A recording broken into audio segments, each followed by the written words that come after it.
Series शायद section wise सारे test आपके खत्म हो गए। तो उस सारे सेक्शन वाइज टेस्ट खत्म हो गए तो आपके छोटे सब्जेक्ट 2 बार रिवाइज हो गए होंगे। उसमें कितनी बार रिवाइज हो गए होंगे? 2 बार रिवाइज हो गए। 2 टेस्ट सीरीज में अभी तक 2 बार रिवाइज हो गए। उसके बाद में आपके शायद पबैड और एथिक्स भी 2 बार हो गए कि नहीं हो गए? अभी दूसरी बार हो जाएगा। तो पबैड और एथिक्स जो है ये भी आपके 2 बार। हिंदी का जो सिलेबस है वो एक एक टॉपिक करके हर पेपर में था और शुरुआत से मैं कह रहा हूं इसको साथ के साथ पढ़ते रहना और कुछ पढ़ के आओ कि नहीं आओ, हिंदी का एक एक टॉपिक पढ़ के आते रहना। तो मैं उम्मीद करके चल रहा हूं ये भी आप साथ साथ पढ़ते रहे थे तो हिंदी के 10 टॉपिक आपके बहुत अच्छे से रटे हुए हैं। 10 हैं 11 हैं, जो भी है 11 टॉपिक है तो वो भी आपने बहुत अच्छे से रटे हुए हैं, ऐसा मैं उम्मीद करके चल रहा हूं। क्या सही उम्मीद कर रहा हूं? क्या नहीं कर रहा? और अब देखो हिंदी का कंपोजिशन पार्ट कितने लोगों का तैयार है? क्या है मामला? कंपोजिशन पार्ट हिंदी और इंग्लिश का कर लिए? तैयार कर लिए? हाँ। तो भाई जिन लोगों ने हिंदी और इंग्लिश का कंपोजिशन पार्ट तैयार नहीं किया है वो कुछ एक तरीके यदि अपनाना चाहो तो अपना सकते हो कि भाई एक तो आपके जो 50 नंबर की ग्रामर है इधर से वो तो आपने रटने का काम कर ही लिया होगा, नहीं किया तो एक बार, या फिर कर लिया तब भी 2 बार रिवीजन इसका और करना है, और नहीं किया तो कम से कम अब तो पढ़ लो, 1 महीने बचे। और पहली बात तो सुनो भाई, 1 महीना सफिशिएंट है। यदि किसी को लगता है कि भाई अब तो बहुत कम टाइम बचा है और हमने इतने दिनों तक अच्छी कोई पढ़ाई नहीं की थी तो 1 महीने में होगा कि नहीं होगा, आराम से हो जाएगा। 1 महीने में सिलेबस का 2 बार रिवीजन होगा, आराम से सिलेबस का रिवीजन होगा 2 बार। तो कैसे होगा अभी अपन बात कर लेते हैं कैसे होगा, ठीक है? मुझे एक बात बताओ, आपको बिहेवियर का रिवीजन करना हो, 2 बार रिवीजन कर चुके हो, मैं ऐसा मान के चल रहा हूं, बिहेवियर का रिवीजन करना हो कितने घंटों में कर लोगे? 2 घंटे में हो जाएगा? जैसे अभी अपना होगा 2 घंटे में। अरे खुद से भी हो जाएगा कि नहीं हो जाएगा? उसके बाद मुझे बताओ ऑडिट का रिवीजन करना हो कितने घंटे में हो जाए? 1 घंटे में हो जाएगा? आधा घंटा नहीं, अपने तो 1 मान लो। जो तुम्हारा चाय पीने वाला है वो भी मैंने जोड़ दिया इसके अंदर, कोई खैनी खाएगा कोई, वो भी इसी के अंदर है। उसके बाद में आपके बता दो क्या बचता है? लो के लिए 3 घंटे दे दें क्या? है मैनेजमेंट के लिए 3 घंटे दे दें? 4? स्पोर्ट्स एंड योगा के लिए 2 घंटे बहुत है क्या? बहुत है? सोशियोलॉजी के लिए 2 घंटे बहुत है? 3 चाहिए? ये लो 3। अब एक बार सारे घंटों को जोड़ लो, कितने हुए? 2 और 3 6 9 2 11 3 14। एक दिन में लास्ट के दिनों में, लास्ट के 15 दिनों में पढ़े जाएगा आपसे 14 घंटे दिन में पढ़ाई जाएगा, आराम से पढ़ा जाएगा। 6 के 6 छोटे सब्जेक्ट एक दिन में रिवाइज होते हैं। अरे वाह, क्या मैंने कोई नया गणित बता दिया है क्या? मैंने कोई यहां पर कोई चमत्कार कर दिया है क्या? जो काम आप जितने घंटे में करते हो वो काम आपसे पूछ पूछ के लिख के जोड़ के बताया। कह रहे हैं वाह, मैंने कोई शेर सुना है यहां पर? वाह। उसके बाद मुझे बताओ कि पबैड और एथिक्स ये दोनों मिला के एक दिन में रिवाइज होता है कि नहीं होता? आराम से होता है। होता है कि नहीं होता? बहुत आराम से जो एक दिन में रिवाइज होता है। लगभग 140 नंबर का और 120 नंबर का 260 नंबर का कंटेंट 2 दिनों में रिवाइज कर रहे हो, बताओ। 27-28 जनवरी को पेपर है, 26 जनवरी को अपने लड्डू कम खा लेना और 6 के 6 छोटे सब्जेक्ट रिवाइज कर लेना। 25 जनवरी को पबैड और एथिक्स रिवाइज कर लेना। तो ऐसा कोई मुश्किल नहीं है। ये जो आपके सिलेबस है 1 महीने में तो 2 बार रिवीजन होगा आराम से, ठीक है? आपने इतना इसका ऐसा ही लोड ले रखा है, बाकी इतना मुश्किल है नहीं। जैसे कि अभी आपको बताते हैं पॉलिटी का रिवीजन करने में कितना टाइम लगाओ आप? पॉलिटी का रिवीजन करने में कितना टाइम लगाओगे? कितना टाइम लगाओगे? 5 घंटे? क्लास से उठा के बाहर फेंक देंगे? 5 घंटे बता रहे हैं, बताओ। है 5 घंटे में पढ़ के नहीं सुनाई जाए, रिवीजन तो बहुत दूर की बात है। तो देखो मैं बताऊं, पॉलिटी का आपका रिवीजन मैं यहां पर क्लास में करवा दूंगा। इसमें से पॉलिटी के रिवीजन में 2 सेगमेंट अपन लेते हैं। एक ऐसा सेगमेंट जो कि प्री प्लस मेंस दोनों में है, जो कि किसमें है, प्री प्लस मेंस दोनों में है। वो जितनी भी चीजें हैं वो अपन ने प्री के टाइम पर रिवाइज की थी, जो कि लगभग 7.5 घंटे की वीडियो है। लगभग कितने घंटे की वीडियो है, 7.5 घंटे की। अब कुछ सेगमेंट ऐसा बचता है जो सिर्फ मेंस में है, जो सिर्फ किसमें, मेंस में है। जैसे कि यदि अपन मेंस वाले कुछ अलग से डायनेमिक्स वाले टॉपिक है, गत्यात्मक राजनीतिक अवधारणाएं वगैरह कुछ टॉपिक है। इसके अलावा आपके मान लो डीपीएसपी है तो उसकी इंपॉर्टेंस बताओ, उसकी क्रिटिसिज्म बताओ। फंडामेंटल ड्यूटी है, उसकी इंपॉर्टेंस बताओ, उसकी क्रिटिसिज्म बताओ। इसका जो भी कोई करंट अफेयर वाला पोर्शन है, ठीक है, ऐसे जितनी भी चीजें हैं ये सारी मिला के आपके 8 घंटे में आराम से ये रिवाइज हो जाए। तो दोनों मिला के कितने घंटे होते हैं, 16 घंटे। 16 घंटे की आपको एक रेडीमेड वीडियो दे दी जाए और आप इसको घर पे 1.5 की स्पीड पे देख लो, एक दिन में पॉलिटी आराम से रिवाइज होती है। एक दिन में पॉलिटी को आप आराम से रिवाइज कर सकते हो। ऐसे ही सारे सब्जेक्ट आप इस तरीके का कुछ कैप्सूल टाइप तैयार कर लो, या फिर यहाँ की जो रिवीजन जो क्लासेस होंगी, जरूरी नहीं है कि आपको ऑफलाइन आना ही जरूरी है। ऑफलाइन यदि आपको लगता है, वैसे भी हमने ये जो टाइम है वो शाम का जानबूझ के रखा है ताकि सुबह दिन भर आप पढ़ाई कर लो और शाम को आप यहाँ पर आ जाओ, क्योंकि शाम तक होते होते अपन वैसे ही थक जाते हैं और अपन से खुद से इतनी अच्छी पढ़ाई नहीं हो पाती है। और वैसे भी कहते हैं गोधूली वेला के अंदर ज़्यादा अच्छी पढ़ाई होती नहीं है। गोधूली वेला होती है 5 से 7 बजे वाली, है ना, इसमें अपन से कोई ज़्यादा अच्छी पढ़ाई होती नहीं है। इसलिए शाम का टाइम रखा है ताकि यहाँ पर आके आप हमारे हवाले छोड़ दो खुद को, लो भाई पढ़ा दो, दिमाग में कुछ भेजो तो भेज दो, बाकी हम तो फ्री हैं, ठीक है। तो इस तरीके से वो इसलिए वो शाम का रखा गया है। तो आप इस पूरे सिलेबस को बहुत ठीक तरीके से देखोगे तो आपका जो सिलेबस है ये ज़्यादा लंबा चौड़ा नहीं है। एक महीने में कम से कम 1.5 बार 2 बार आप आराम से रिवाइज कर सकते हो। पहली बात तो ये ध्यान रखो। दूसरी बात ये, यदि किसी को लगता है कि मेरा कोई एक आधा सब्जेक्ट कमज़ोर है, मुझे साइंस उतनी अच्छी नहीं आती है, मुझे राजस्थान उतने अच्छे से याद नहीं है, मुझे जो है वो कोई इंडियन हिस्ट्री उतने अच्छे से याद नहीं है, तो भाई कोई भी ऐसा व्यक्ति नहीं है जिसकी पहली रैंक भी आएगी ना इस बार, वो भी कोई यूँ कहे कि मुझे 800 का 800 नंबर कंटेंट एकदम कॉन्फिडेंट है, हर चीज़ पर कॉन्फिडेंट हूँ मैं, ऐसा कोई भी नहीं है। सबको कोई ना कोई सेगमेंट कमज़ोर लगता है और सबका कोई ना कोई सेगमेंट अच्छा है। तो ये जो आपको कोई एक आधा सेगमेंट कमज़ोर है उसको अपने दिमाग पर बहुत ज़्यादा हावी नहीं होने देना है। इसका सबसे बढ़िया एग्जाम्पल मैं खुद का हमेशा देता हूँ कि राजस्थान हिस्ट्री नहीं आती, राजस्थान इकोनॉमी नहीं आती थी, राजस्थान ज्योग्राफी नहीं आती, राजस्थान पॉलिटी नहीं आती, राजस्थान वाला सेगमेंट नहीं आता, पर फिर भी रिटर्न में 413 नंबर आ गए। राजस्थान का पूरा तुम वाह वाह करने आए हो क्या?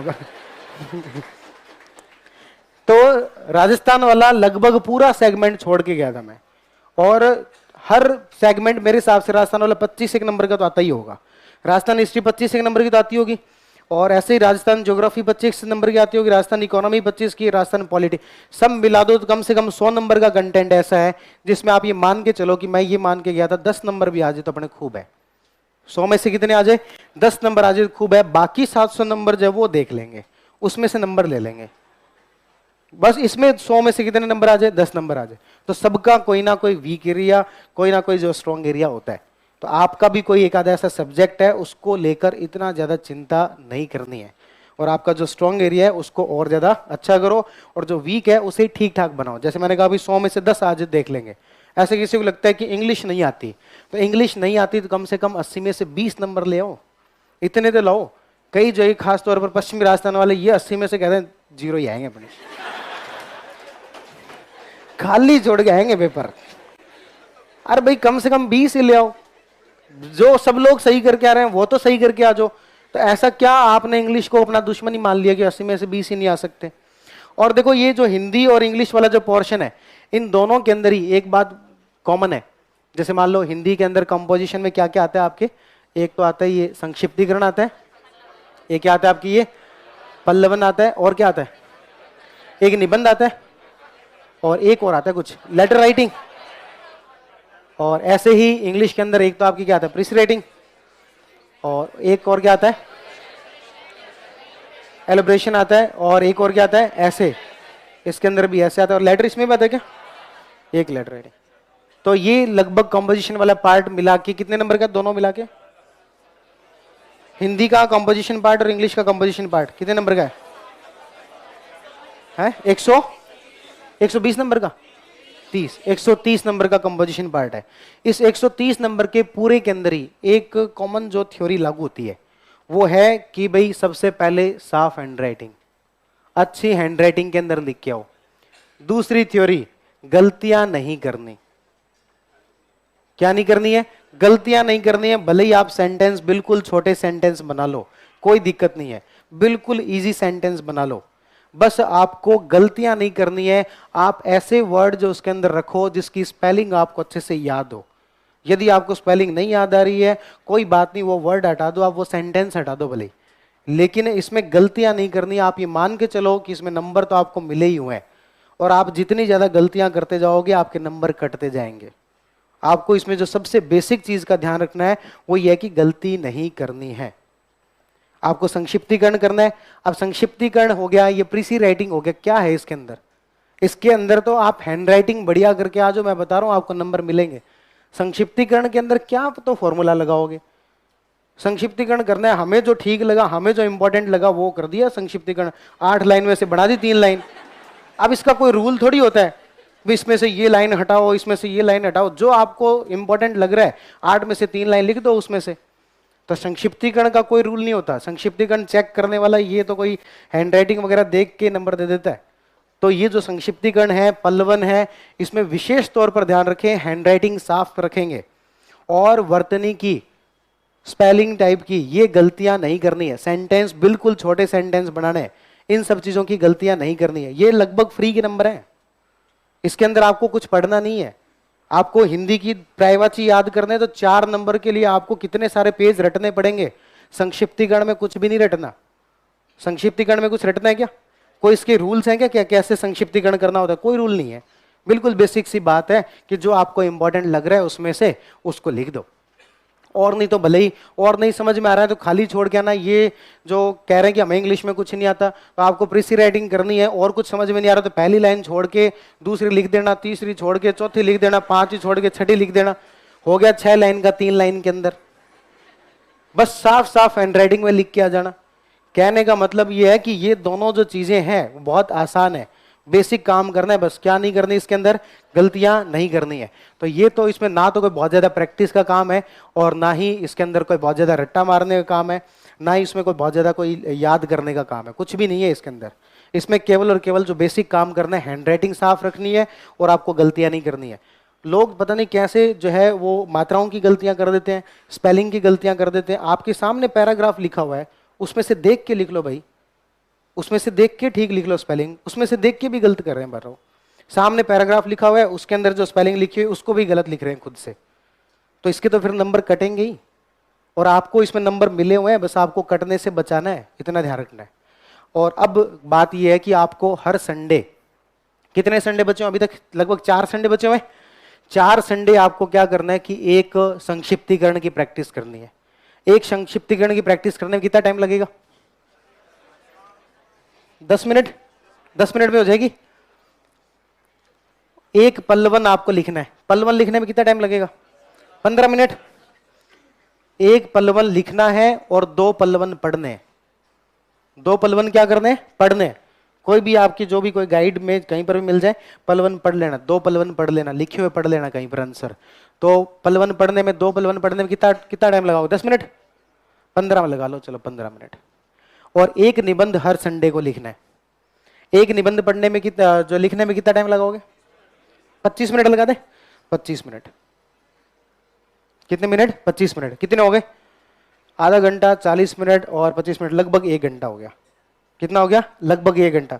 हर संडे को आपको, अब 4 संडे बचे हुए हैं, 4 संडे तक आपको 1 घंटा हिंदी के कंपोजिशन पार्ट को देना है, जिसके अंदर एक ऐसे हर संडे को लिखोगे और एक पल्लवन लिखोगे, 2 पल्लवन जो वो आप उसकी प्रैक्टिस करोगे, मतलब पढ़ोगे। एक संक्षिप्तीकरण लिखना है। लेटर की जहां तक बात है, हिंदी में 8 प्रकार के आपके फॉर्मेट दिए हुए हैं 8 फॉर्मेट। उन 8 फॉर्मेट को एक एक पन्ने पर उसका फॉर्मेट बना के दीवार पर चिपका लो और उसका फॉर्मेट याद कर लो। बस फॉर्मेट रट्टा मारना, इसके अंदर और कुछ नहीं करना। 15 दिनों के अंदर पढ़ के आरएस मेंस दिया, तो यही शॉर्ट ट्रिक अपनाई है कि 15 दिनों के अंदर मैंने जो लास्ट में जो तैयारी की है उसमें यही किया कि लेटर राइटिंग में कुछ नहीं करना, सिर्फ और सिर्फ फॉर्मेट याद करके जाना है। उसमें जो दिया हुआ है उसमें से लिख लेंगे एक आधा शब्द, कोई विज्ञप्ति देगा ही वो, किस चीज की विज्ञप्ति देनी है तो कुछ लिख के देगा तो एक आधी लाइन लिख लेंगे। बाकी करना क्या है, मेनली आपको फॉर्मेट याद होना चाहिए, कहाँ कोमा लगेगा, कहाँ तारीख लिखी जाएगी, कहाँ पर क्या लिखना है, वो एक एक चीज रटी होनी चाहिए। 8 के 8 फॉर्मेट जो निविदा विज्ञप्ति जो भी होती है आपके, इसको दीवार पे चिपका लो, आपको फॉर्मेट अच्छे से याद होना चाहिए, भले ही कुछ भी लिखवा ले आपसे, ठीक है। तो इसमें प्रैक्टिस का कुछ है नहीं, इसमें 1 घंटा आपको हर संडे को देना है। ऐसे ही आ जाओ अब इंग्लिश पर, प्रेसी राइटिंग एक कर लेना, एक संडे की एक कर लेना। कितना होता है एक संडे, कितना टाइम लगाओगे? 10 मिनट, क्या 10 मिनट, 15 मिनट लगा लो, लगाओ तो। उसके बाद एक क्या है एलोब्रेशन, तो ये कितना मिनट लगाओगे? कई कह रहे हैं 1 दिन लगेगा। तो बेसिकली 15 मिनट जो इसमें लगने चाहिए, और इसमें भी वही है, 2 पढ़ लेना, एक जो वो लिख लेना, एक ऐसे ही ऐसे राइटिंग, ऐसे राइटिंग के लिए भी आपके वही 25 मिनट। तो लगभग आपको यहाँ पर भी 1 घंटा हो सकता है, कोई थोड़ा धीमा लिखता हो इंग्लिश तो वो 1.5 घंटा लगा देगा। इस तरीके से आपको 2.5 घंटे हर संडे को हिंदी इंग्लिश के कंपोजिशन पार्ट को देने हैं। कितने घंटे देने हैं? 2.5 घंटे हर संडे को, 4 संडे बाकी है, हर संडे को कंपोजिशन पार्ट को हिंदी और इंग्लिश को आपको देने हैं, जिसमें कि आपके अगले 4 संडे में 12 पल्लवन आप पढ़ के जाओगे। 4 तो लिख लोगे, 8 पढ़ के जाओगे। 4 संक्षिप्तीकरण खूब है, 4 निबंध, इधर से 4 ऐसे। इसके अंदर कोटेशन वगैरह जो जो आपके सामने है उनको याद कर लेना, और इस तरीके से हर संडे को 2.5 घंटे जो इसके दे दो, तो आपके कंपोजिशन वाले पार्ट में ठीक ठाक अच्छा खासा कॉन्फिडेंस आ जाएगा। और इंग्लिश में ऐसे कैसे लिखना है, बहुत सिंपल है, गलतियां नहीं करनी है, बिल्कुल आसान सेंटेंस, 6ठी क्लास का स्टूडेंट जैसे सेंटेंस बनाता है ना, उस टाइप का बना लेना भले ही, बिल्कुल छोटे सेंटेंस जो आपको ठीक लग रहे हो। और इसके लिए बस एक चीज पढ़ लेना, टेंस पढ़ लेना। टेंस आपके वैसे भी उधर भी काम आते हैं, 10 नंबर के वो ग्रामर में काम आना ही है, तो इधर टेंस पढ़ लेना ठीक ठाक तरीके से, और बेसिक जो सेंटेंस है वो बना लेना, ठीक है। और जो इंग्लिश मीडियम वाले हैं वो भी ऐसे ओवर कॉन्फिडेंस में ना रहे कि ये अपन ऐसे तो इंग्लिश में लिख ही लेंगे। जैसे हिंदी मीडियम वालों को यहाँ पर प्रैक्टिस करनी है, इंग्लिश मीडियम वाले इंग्लिश वाले पार्ट की प्रैक्टिस करेंगे, बिना प्रैक्टिस से काम नहीं चलेगा। तो और ऐसे तो क्या है, आप लोग रोज टालते रहते हो, कर लेंगे लिख लेंगे। अब हर संडे का जो एक तरीके से वो बना लो कि भाई हाँ, हर संडे को तो लिखना ही लिखना है, हर संडे को 2-2.5 घंटे इसके लिए फिक्स रखो। और आप लोगों का ज़्यादातर सिलेबस वर्क है तो आप टाइम जो यहाँ पर निकाल ही सकते हो। बात क्लियर है क्या यहाँ तक? तो इस तरीके से आप कर लेना। तो अपन ये बात कर रहे थे कि ये सिलेबस इतना बड़ा है नहीं, आराम से रिवाइज